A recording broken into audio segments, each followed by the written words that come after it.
নমস্কাৰ সকলোকে পুনৰবাৰ মোৰ চেনেললৈ স্বাগতম জনাই লৈ আহিছোঁ আজি দিনটোৰ ৰাশিফল। আজি হৈছে ৮ মাৰ্চ ২০২৬, অসমীয়া ২৩ ফাগুন দেওবাৰ।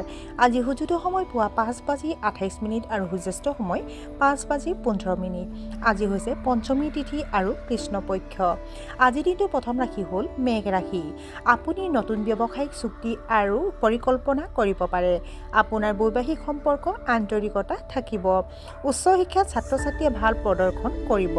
হোটেল মালিকৰ আয় বৃদ্ধি লাভ কৰিব। বহুদিনৰ মূৰত আজি হয়তো ভ্ৰমণলৈ যাব পাৰে। বৃষ ৰাশি। আপুনি হয়তো ৰাজনৈতিক বিষয়ত আগ্ৰহী। হঠাৎ গৰমত খজুৱতি আৰু এলাৰ্জি হ'ব পাৰে। দায়িত্বত আপুনি আপৰি ধৰিব। আপোনাৰ কৰ্ম পৰিৱেশৰ পৰিৱৰ্তনক লৈ আপুনি কিছু আশংকাত ভুগিব পাৰে। আপোনাৰ দক্ষতাৰ ওপৰত আস্থা থাকিব লাগে। খুচুৰা বিক্ৰেতাসকলৰ বাবে এই দিনটো শুভ। মিথুন ৰাশি। দুপৰীয়াৰ পিছত হঠাৎ আপোনাৰ কাম শেষ হোৱা যেন লাগিব। আপুনি পেণ্ডিং কমিশ্যন পাবলৈ ওলাইছে। আপুনি আপোনাৰ বন্ধু বান্ধৱীৰ সৈতে ব্যক্তিগত সমস্যাসমূহ শ্বেয়াৰ কৰিব পাৰে। আপোনাৰ সন্তানৰ বেয়া অভ্যাসে আপোনাক লজ্জিত কৰিব পাৰে।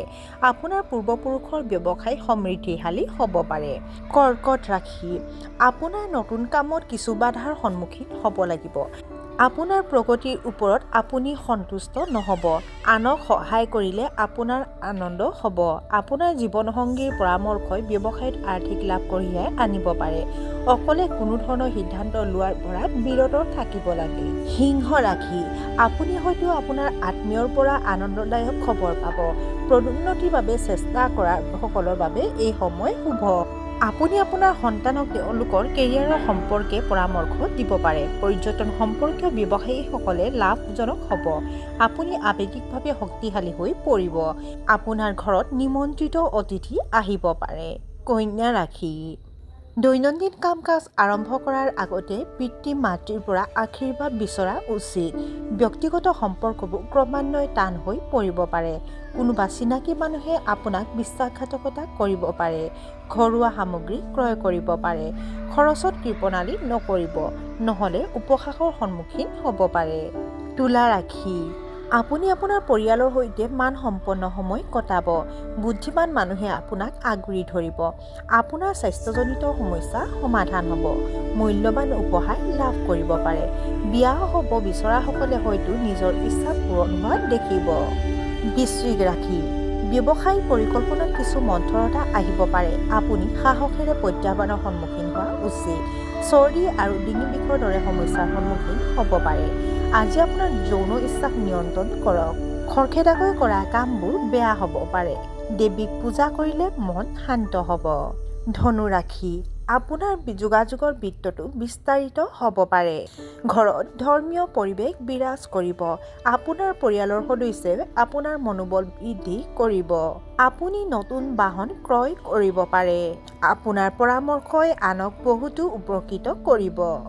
আপুনি কোনো অনুষ্ঠানত উপস্থিত থাকিব পাৰে। মকৰ ৰাশি। আপুনি হয়তো কোনো উচ্চ পদবী লাভ কৰিব। আপোনাৰ সামাজিক ভাৱমূৰ্তি যথেষ্ট ভাল হ'ব।